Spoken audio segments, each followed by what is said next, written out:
So, welcome to today's podcast. Thanks for joining me today.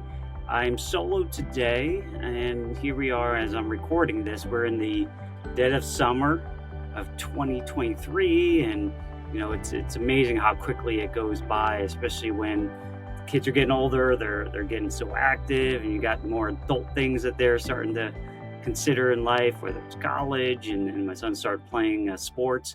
And it really brought me back to my childhood days. I mean, those were tremendous days. It's crazy. It's been over almost 30 years since then, but it does fly by. But you appreciate, you kind of appreciate the time with family, and unfortunately the summers do go pretty quickly. But it's been a fun experience so far this summer. But one of the things that really struck me this year, especially as my son started playing sports, more organized sports, and he loves it. He's kind of a chip off the old block, if you will. I always played sports growing up, and I found them just a tremendous sort of tool to teach a lot of things. And in terms of my memories of childhood and playing sports, a lot of it was centered around teams, being able to organize teams and work with others and try to draw off of each other's strengths and create an outcome that was better than the individuals can do themselves, right? The team environment.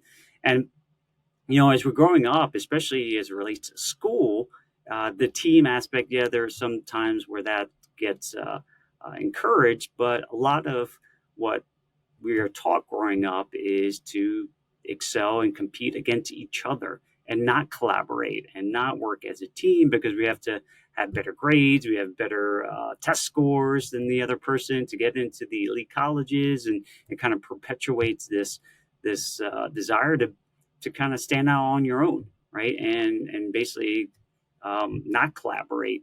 And the idea of cheating, when someone's cheating, that actually gets penalized. In the real world, that is really not what happens. And you really need to work with others and sometimes appreciate we're all unique. And so, I mean, I remember growing up, and it was always I was always hard on myself, and it was always I'm supposed to be able to learn all these things, and you really step back and realize that we're all such unique animals, and we have different strengths and personalities and things that really make us unique, which is the awesome part, right? That we are unique in our own self. We have the analogy of the fingerprints. Well, our DNA, and we're all so unique, and I got to appreciate that, especially if I look at my kids. They're unique animals, and they're trying to pave their own path and discover themselves and work amongst the rest of the people around them to do great things. And we could easily get trapped in this sort of group think and try to stay with the herd, which is a safe place, and that comes in all shapes and sizes and different subject areas, especially around finance. And finance can be a scary topic to begin with, and clearly we all know that it's not taught anywhere, certainly in education realms, and frankly maybe they shouldn't. And this is where it becomes for us as parents to really play that role and give them exposure so they can learn for themselves. And that's why it's so important to take a team-based environment and team-based sort of attitude towards things, because we only know so much, and it's really difficult to be able to know it all. And so we're left with a lot of different gaps. And that's why even in my own practice, I kind of migrated away a little bit to have a more team-based environment. Now, when you think about, some of the wealthier families who have, continued to have success generation after generation, one comes to mind is the Rockefeller family. And they had, came up with this concept of the family office, where you have all these different types of professionals, whether it be investment, insurance, legal, all of these folks that are working on your behalf. Now, we all don't have the ability to have that, right? To be able to hire people to work on us as a team and dedicate their lives to our well-being. Well, we can still create that environment in some shape or form. And that's really what, in my practice of Perennial Pride, we started doing, to be able to provide that level of collaboration amongst key professionals and who have unique expertises. And this is where we center around, 5 big bucket areas. And it may not apply for everyone, but for the most part, we all touch this in some shape or form. And so the first part is taxes, right? We have, I heard quote somewhere, there was almost nearly 100 types of taxes we're going to come across in our lives. Most people sort of equate to their income taxes, whether federal, state, and some states don't have it, property taxes. But you can imagine there's so many taxes that we may come across in our lives that does erode our wealth. And so to keep more of that requires not just some basic planning, but some advanced tax planning. And so that's what we've also incorporated into our practice here to help shed light on different and unique ways to leverage the existing tax laws legally to reduce the tax bill. And there's nothing wrong with that. Right? There's a lot of legal ways, and we've talked about this in all types of different episodes around the incentives that the government's trying to place on us as individuals and families and businesses to do things to spur the economy. So they push us to incent us to do certain things. So that's one area. The second is risk mitigation. Now, we think about risk. There's a lot of risk to us in growing our wealth and building it over time, whether it's potentially death, disability, lawsuits, you name it. There's a whole host of risks. And if you are a business owner, it gets even bigger in terms of the risk of lawsuits and other things that are happening. So risk mitigation is a huge aspect of our financial lives and our ability to build wealth. Because as we know and we've seen in the recent past here, a lot of things can happen that we never expect to happen.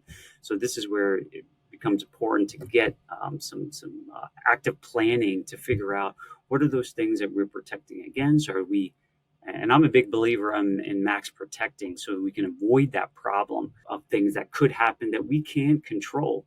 And so being prepared, just like anything else, is so key, so that when any of those unforeseen things happen, that we are adequately prepared with liquidity to insurances, so that we can still continue to move forward with our lives and our businesses as needed and desired, frankly. And so those are really key to really dig deep. And there's a lot of risk that people are just rolling the dice and hoping they don't occur, and then may suffer the consequences and massively impact their wealth building for now and for future generations. Now, the third one, obviously, wealth building. We have to invest our dollars. We can't just let it sit idle in, say, bank accounts. We have to grow, especially when you think about all the inflation that's going on, and that's being created. And so wealth building in a whole host of ways, from investments in stocks and bonds and real estate and our own businesses, and most importantly, is investing in our own personal development and us as assets. So there's a whole host of areas that people could get into that's centered around investing. Unfortunately, what is typically shared and to most folks is you have to invest in the stock market. That's where everyone is naturally drawn to go to first. And it's just the so much information and push by Wall Street and financial institutions to drive that. And so that's where everyone, for the masses, are been taught that's where you have to invest. That's where you put most of your money. I would argue that is probably one of the later stages of what you're doing to invest in. I'd rather you invest in things that you can own, control, you have some direction, you understand it better. And so I think overall it hits on the other thing, it reduces risk. And so this is where we broaden we can help broaden your horizons and others to see that there's plenty other places to invest, and likely could be less risky and even have tax benefits to them. So definitely a big area in your practice.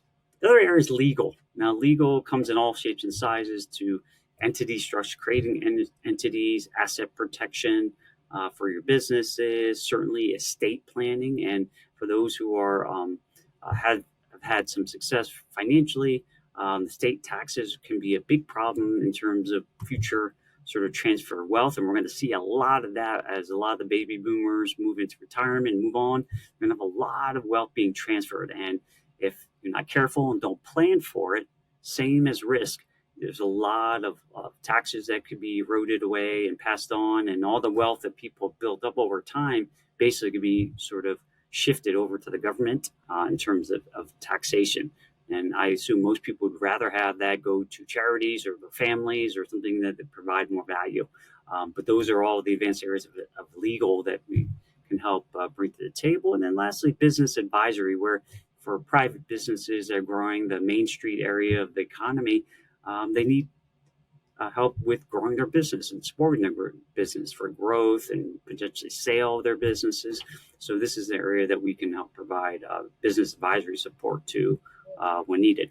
So those are kind of the core areas that make up the virtual family office and can be a huge benefit to those looking to expand and review what they're doing in their financial lives. And this is where we use a team-based environment to help not just pass referrals and pass you over the fence and then you get help, but we work collaboratively across the board, because most financial decisions could have a tax implication or create different levels of risk or have some legal issue.